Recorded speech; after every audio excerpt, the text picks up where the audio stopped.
You're listening to the smartest guys in marketing, the best show on the planet for client businesses to learn about traffic, funnels, sales, conversions, and marketing coolness. Chris and Taylor are the founders of Traffic and Funnels, a digital marketing consultancy helping you get paid clients from cold traffic daily. Now, here are your hosts, Chris and Taylor. How many of you have ever experienced criticism? If I look back to me when I was like younger, some of the criticism that I got, I deserved full 100%. How many of you have been criticized over something that is a good thing? The topic of today is if people aren't criticizing you, you are playing small. If people aren't criticizing you, you're playing small. At some point, we have gotten lost in a culture that is addicted to approval and addicted to praise and addicted to being thought highly of.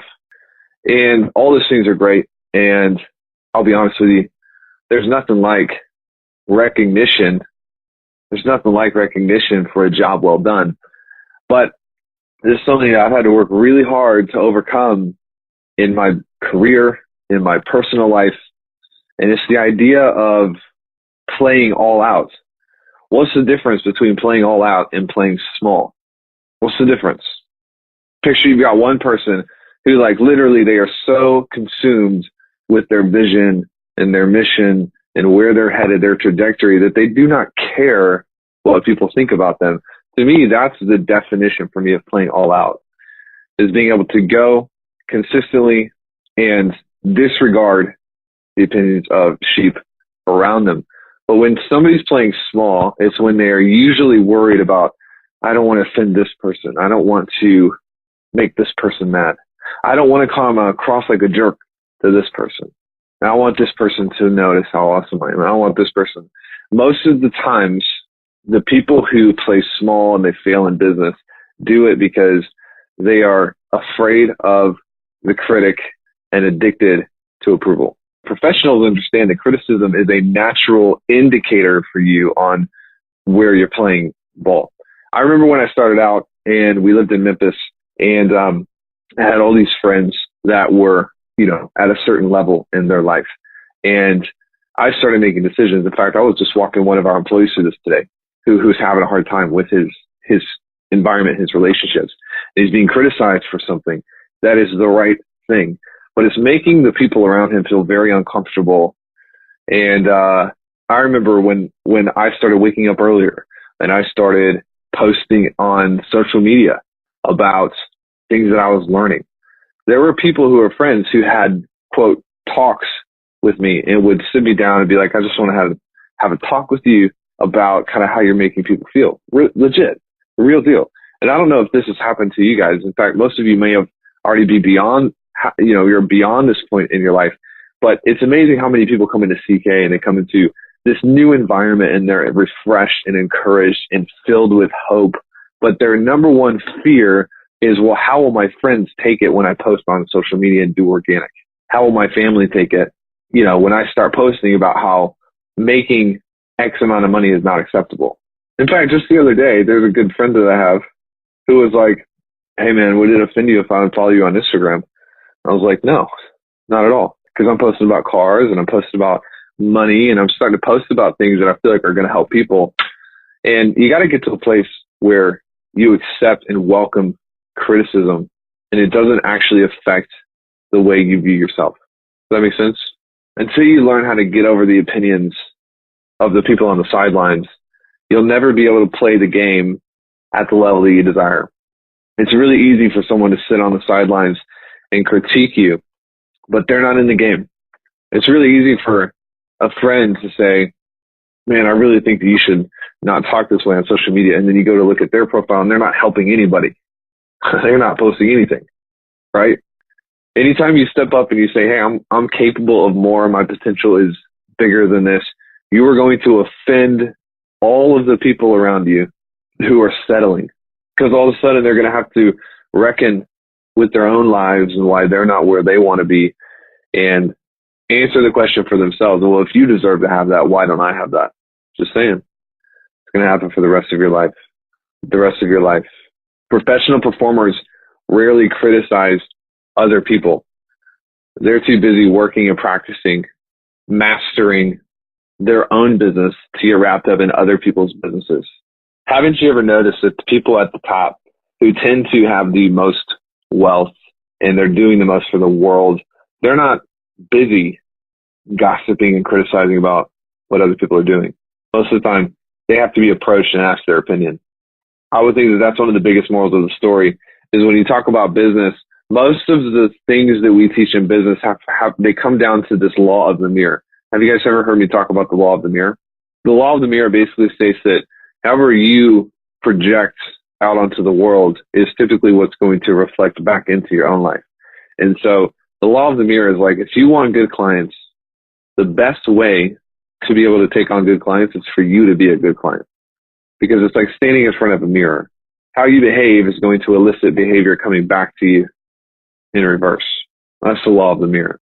This is the thing. If you study high performers, most of the time what you find is they are very uninterested in the criticism that people throw at them. They don't really let it affect them. But at the same time, they steward their own criticism. They're not a critic. When you are receiving criticism, it's important to have rules that determine how you value that criticism. I typically have three things. When someone provides me with criticism, when someone provides me with an opinion, I judge that and the value of that by three things. Number one, their income. Number two, their balance. And number three, their goals. So obviously, if you don't have a value system for how you receive inbound criticism, then you default to the extremes. So when I'm telling you that high performers don't value or don't pay a lot of attention to criticism, it doesn't mean that they're cut off to improvement. It means that they have a rating system. They have a formulaic process for judging incoming criticism. And for me, it's income, balance, and goals. By income, I mean, look, if someone is going to give me financial advice, I want to make sure that they don't work at Sonic. I'm not being mean. I'm just saying I would prefer that if someone's giving me financial counsel, they are financially successful, right? Obviously, like, how many times do you take advice from people about money because they say they know what they're doing, but you know that they don't have any money? The other day, I was talking to somebody in UE, and they're like, yeah, I kind of freaked out because my accountant told me not to do this, and it conflicted with my advice. And I was just like, hey, answer me a question. Who has more money? Settled. You want to make sure that the criteria for you taking people's opinions, you filter that through, do I want to turn out like this person? Balance. By balance, I mean, like, there are some people in my life that I love being around, not because they inspire me financially, but because, they've been married for 17 years to the same woman and their kids are healthy. And I'm like, this person has balance in their life. And I want that. If the only criteria for you taking someone's opinion is income or financial, then you're actually missing out on so many other areas of life that you can improve on. And then the third area is their goals. If someone's goals are too small, they'll downplay yours. You have to be very careful and very intelligent about who you share your goals with. Because if you share your goals and your aspirations with someone who doesn't have any goals, then they'll make you feel stupid for having goals. Maybe this has happened to you. It's happened to me. Happened to me many a times. Anyways, I'm kind of just getting on a tangent. I have so much to say about this topic. It's almost hard for me to focus because you remember my story, my first encounter as an entrepreneur was just a wall of criticism. Like people telling me how stupid I was. And so I've grown through all of that.